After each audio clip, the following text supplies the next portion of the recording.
Welcome to the Graduated Thoughts podcast. Welcome to the debate. Did slavery have one story or many? Usually when we look at history, we want it to be like reading an X-ray. Yeah, you want that clear picture. Exactly. You want to see the jagged white line, point to it and just say, there is the fracture. It's visible, it's categorized, and honestly, it's comforting in its clarity. We definitely prefer our historical diagnoses to be binary, clean, cause and effect. But when you step into the historical landscape of human bondage, that X-ray machine just shatters. We are left with fragments, and how we assemble those fragments, how we frame the architecture of slavery is crucial. Not just for, understanding the foundations of the modern world, but because the historical framing we choose directly impacts how we pursue justice today. It really does, because when we talk about slavery, we are often talking past each other regarding the actual scope of the institution, which brings us to the core tension we're exploring. Right. And my position here is that the transatlantic slave trade must remain the absolute central focus of our historical discourse. I argue this because of its entirely unique scale, its deliberate racial encoding, and its lasting structural effects on the modern Western world. And I come at this from a slightly different angle. I argue that a global framework, incorporating things like the Trans-Saharan routes, the Indian Ocean trade, the Barbary corsairs, and the Asian to colonial Mexico networks, that is absolutely essential. Even if it risks diluting the focus on the Atlantic trade? Well, it's not to minimize the Atlantic trade at all, but because seeing the global ubiquity of bondage actually strengthens our understanding of the Atlantic system's distinct horrors. I think it makes sense to start by looking at the fundamental structure of the transatlantic trade, because it birthed the modern socioeconomic world in a way no prior system of bondage ever did. Okay, let's unpack that. We see the emergence of a very specific lethal concept here, which is chattel slavery. In the Americas, the enslaved person was entirely removed from the protection of organized society. Their humanity was systematically stripped away by English law and Protestant theology. Which was quite different from earlier systems. Vastly different. Unlike earlier feudal or, say, Catholic traditions, it offered absolutely no hope for the future. We are talking about the systematic, legal encoding of race-making bondage, hereditary, based purely on skin color, all to create a permanent, inescapable underclass. I understand the gravity of that position, and, I really don't dispute the brutality of chattel slavery. But viewing slavery exclusively through the Atlantic lens obscures the full scope of human bondage. How so? Acknowledging that the institution was ubiquitous doesn't dilute the horror of the Atlantic trade. On the contrary, I think it provides the necessary contrast to see exactly why the Atlantic system mutated into something uniquely evil. If we assume slavery only ever looked like the plantations of Virginia, we lose the ability to isolate the precise mechanisms of anti-Blackness. I see the intellectual appeal of zooming out. I really do. But let me give you a different perspective on that mutation you just mentioned. Sure. Let's look at the sheer industrial scale and commercialization of the Atlantic system, because that is where the true distinction lies. When you dig into the UNESCO scientific cultural slave trade research, you realize we aren't just talking about the capture of human beings after a battle, right? Right. It's not a spoil of war. Exactly. We're looking at the birth of the multinational corporate enterprise. The European powers treated human beings as a commodity to be regulated through international treaties. You're talking about the formalization of the trade. Yes, the Spanish and English formalized this through royal licenses, the asientos, which shifted human trafficking from a chaotic private endeavor into state-sanctioned monopolies. I mean, you had massive corporate entities like the Royal African Company. Who moved staggering numbers of people. Staggering. Between 1680 and 1689 alone, that single company transported over 46,000 Africans to the Americas. Think about historical servitude using this analogy, right? If global historical slavery was a naturally occurring virus, something opportunistic that popped up whenever one empire conquered another, the Atlantic trade was a highly engineered bioweapon. A bioweapon, that's a strong analogy. But it fits. It wasn't a byproduct of conflict. It was designed in European boardrooms and calibrated in colonial legislatures specifically to extract capital and fuel the economic engine of a completely new hemisphere. That is a powerful analogy, but we have to look closely at the environment where that bioweapon was deployed. I absolutely accept the unprecedented industrial scale of the Atlantic trade. Okay. But we have to reframe how the vulnerability of the African continent was created in the first place. Because if we ignore the broader global frame, we miss a massive piece of the puzzle. What piece is missing if we understand the economic intent of Europe? I mean, their intent was clear. The pre-existing infrastructure of extraction is missing. If you look at research in texts like Why Nations Fail or broader historical analyses of pre-colonial Africa, you see that the economic impulse to enslave was global long before the European ships arrived on the West African coast. You're referring to the earlier Trans-Saharan routes. Exactly. For centuries before the Atlantic trade reached its peak, the Trans-Saharan trade moved upwards of 550,000 Africans north into the Islamic world. And the mechanisms there were utterly brutal. They were, but They often involved the systematic castration of enslaved men to serve as a docile labor force, intentionally destroying their ability to reproduce or form families. I hear that. But the fundamental purpose of that Trans-Saharan enslavement was different. It was primarily for domestic and military servitude, not the mass agricultural industrialization that defined the Americas. The end use of the captive was different, yes. But the societal destabilization was just as real. African societies were forced to organize themselves around slaving and warfare simply to survive, or, to participate in these earlier global networks. Right, the militarization of those societies. Exactly. My point is that understanding these trans-Saharan systems is vital to understanding how the continent was left so vulnerable to European exploitation. The highly engineered bioweapon you describe, it was deployed against a population that had already been structurally weakened by centuries of global extraction. You cannot truly comprehend the devastating success of the European asiento without understanding that the global slaving network was already heavily active. Okay, that is fair historical context. The vulnerability of the continent is well documented. But what European colonial powers did with that vulnerability is what demands our central focus. And to me, that brings us to the actual legal mechanism of the trade. The legal definitions. Yes, because it wasn't just the movement of bodies across an ocean. It was how the captive was fundamentally redefined under the law once they arrived in the Americas. You are talking about the closing of the legal loopholes in the colonies. I am talking about the meticulous construction of a permanent racial caste system. Let's look at the legal codification of anti-blackness. In 1664, the Maryland legislature realized they had a massive problem. They needed labor for the tobacco crops. Right. They needed a massive, permanent labor force for tobacco, and they were terrified of cross-racial alliances between white indentured servants and black captives. So they passed a law that bound black people to servitude durante vita, for life. Regardless of prior status. Exactly, regardless of any prior free status they might have held in their country of origin. If you were a free person from England who signed a contract, you eventually gained your freedom. If you were a free person stolen from Africa, the law immediately, categorically, converted you into property. And they didn't stop there. They didn't. In 1667, Virginia passed a law explicitly stating that Christian baptism could not save a black person from bondage. Historically, across many global systems, converting to the religion of your captor offered a pathway to freedom, right? Or at least a barrier to pure chattel enslavement. Right, it was a traditional off-ramp. Virginia legally stated that the black body was immune to the saving grace of the Christian sacrament. They severed the religious loophole entirely. And then, the true completion of this process, the Casual Killing Act of 1669. Yeah. That one is staggering. This law legally sanctioned the murder of black captives by their masters, arguing that no man would intentionally destroy his own estate. It was the ultimate reduction of a human being to mere inventory.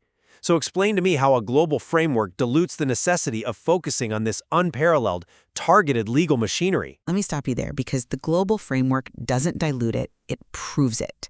It is the exact control group we need to understand just how anomalous those Maryland and Virginia laws were. A control group? Yes.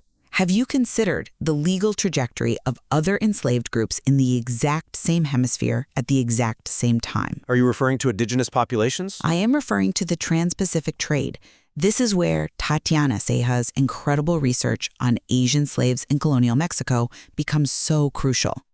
The transatlantic trade wasn't the only system operating in the Americas. Right, the Manila galleon routes. Exactly.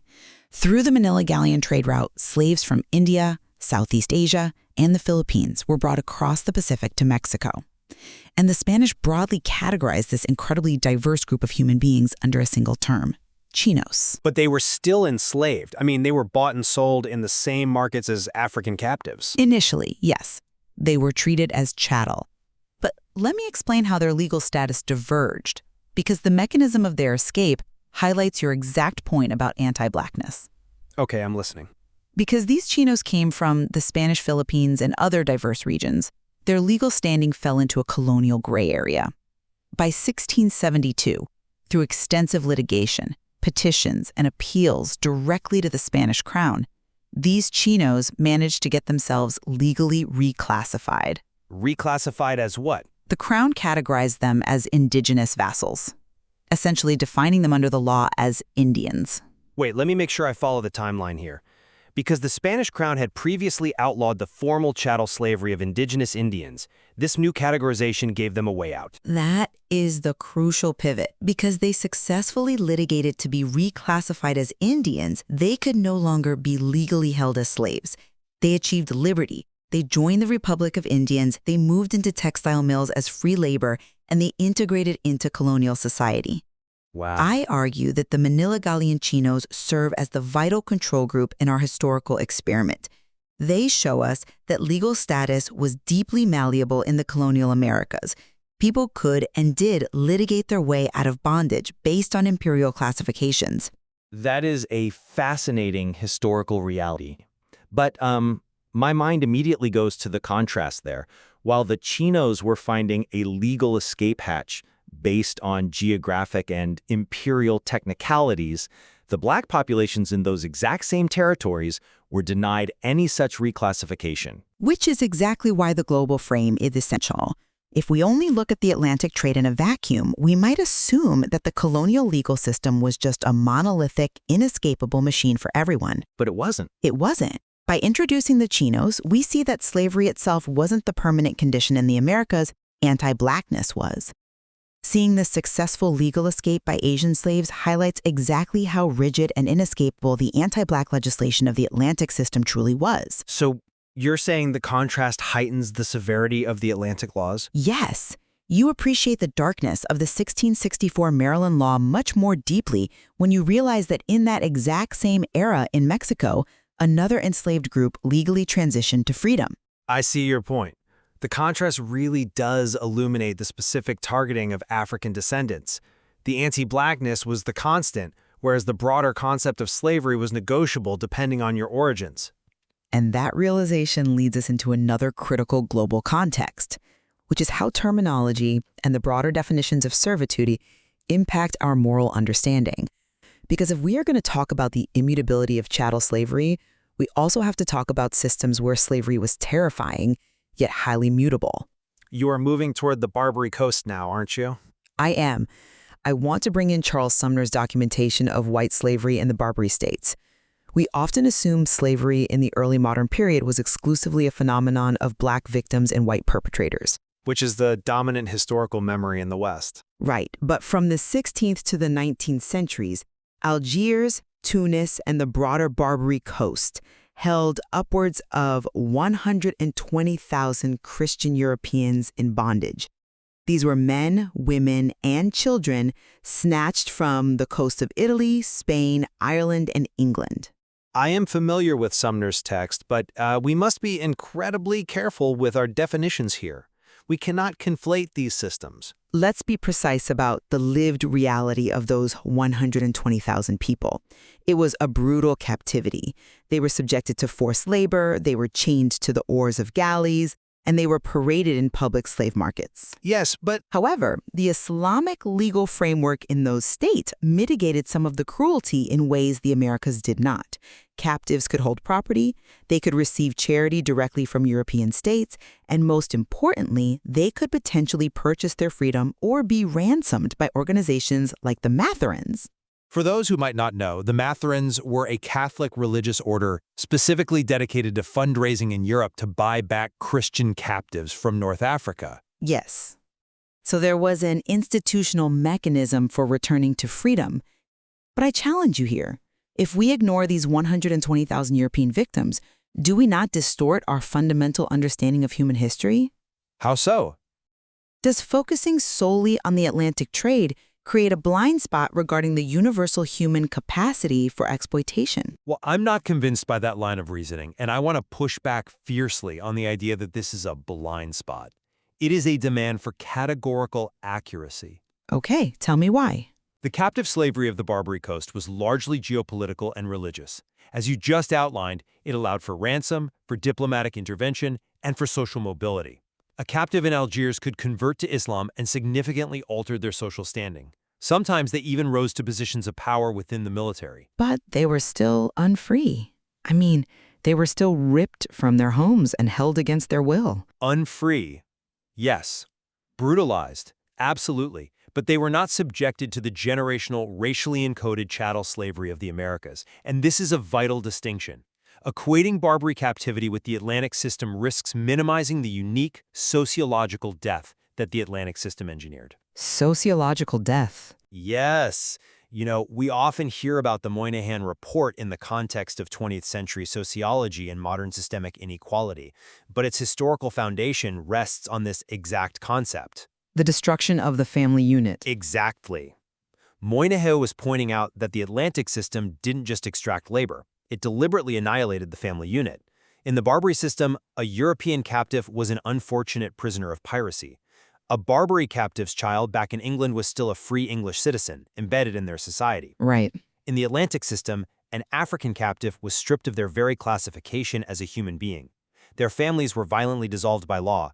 The womb of the enslaved black woman was commodified. Treated as capital. Yes, her child was instantly born as an item of inventory, legally indistinguishable from a foal born to a horse. To conflate a geopolitical ransom economy in the Mediterranean with a permanent hereditary racial caste system in the Americas is, it's a profound category error. I want to be very clear here. I am not conflating them to say they are identical in suffering. No serious historian would argue that the Barbary captivity mirrored the generational sociological death you just described. I am comparing them to reveal the specific architectural hypocrisy of the era. Hypocrisy in what sense? Charles Sumner points out in his research that the existence of white slavery in Barbary was actually used by later abolitionists to highlight the moral bankruptcy of European nations. Think about the cognitive dissonance. Okay. How could England decry the enslavement of its own citizens in Algiers, literally sending the Royal Navy to bombard North African ports to free them, while simultaneously chartering the Royal African Company to enact far worse horrors across the Atlantic? That is a stark contradiction. Right? Recognizing Barbary captivity doesn't minimize the Atlantic trade. It exposes the selective morality of the European powers. It proves that European nations knew exactly what it felt like to have their citizens stolen, their families fractured, and their people subjected to forced labor.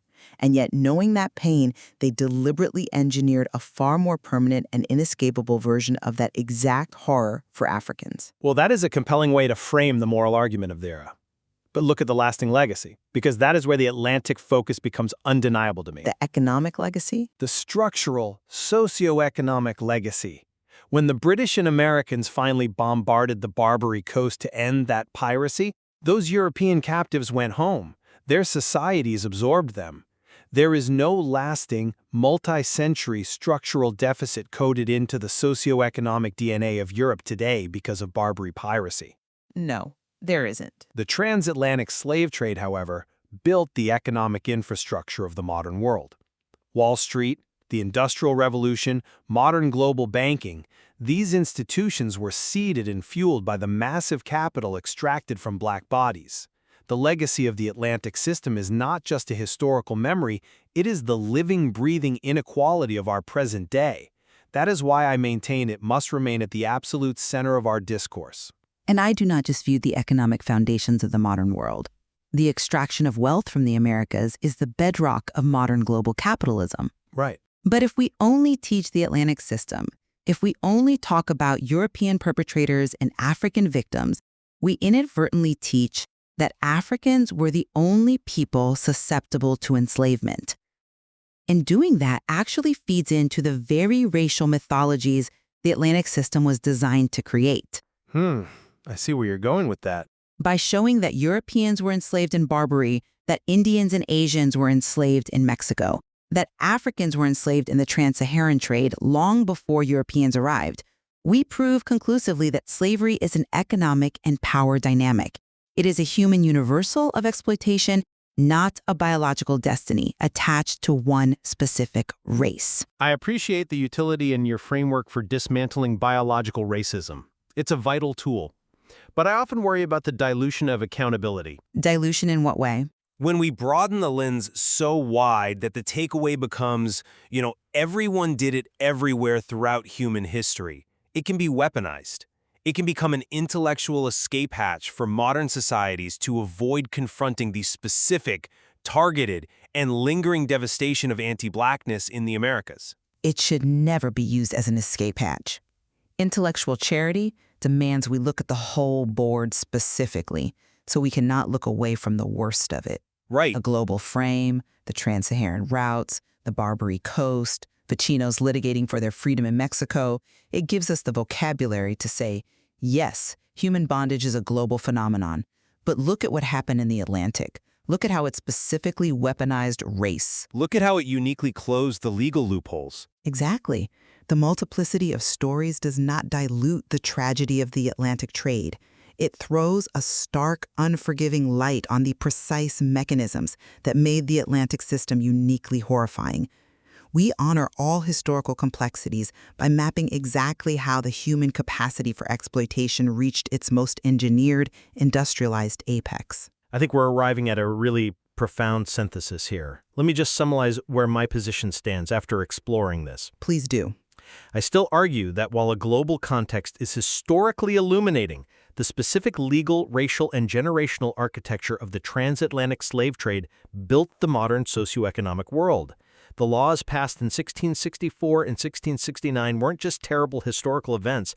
They were the drafting of a social contract that, in many structural ways, still governs Western society. Yeah. Therefore, justice is best served by keeping the Atlantic trade at the absolute center of our discourse, because we are still actively trying to dismantle its ongoing legacies. And my summary is that recognizing a multiplicity of stories strengthens that exact pursuit of justice. By understanding the disruption of the Trans-Saharan trade, the ransom economy of the Barbary coast, and the legal reclassification of the Chinos, we possess the historical control groups necessary to prove just how devastatingly unique the Atlantic system was. It provides the contrast. Right.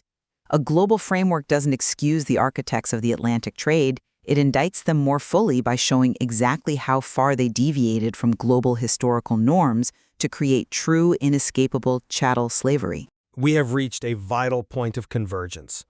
Whether we are focusing deeply on the unique, concentrated atrocity of the Atlantic system, or mapping the broader global human capacity for exploitation, the meticulous, unflinching study of these systems is absolutely essential. It is. We cannot dismantle the legacies of bondage if we refuse to understand how the architecture was built, brick by legal brick, in the first place. Precisely.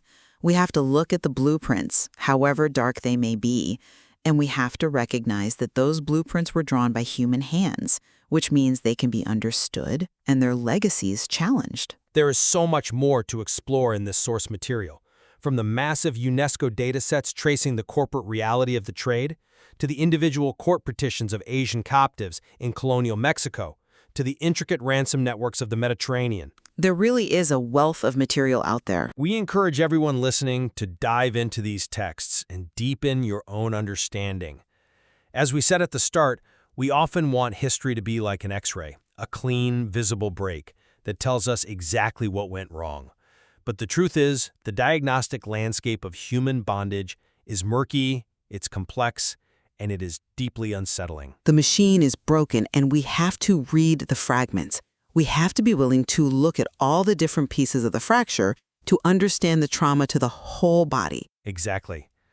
Thank you for joining us as we try to piece those fragments together in a way that serves the truth.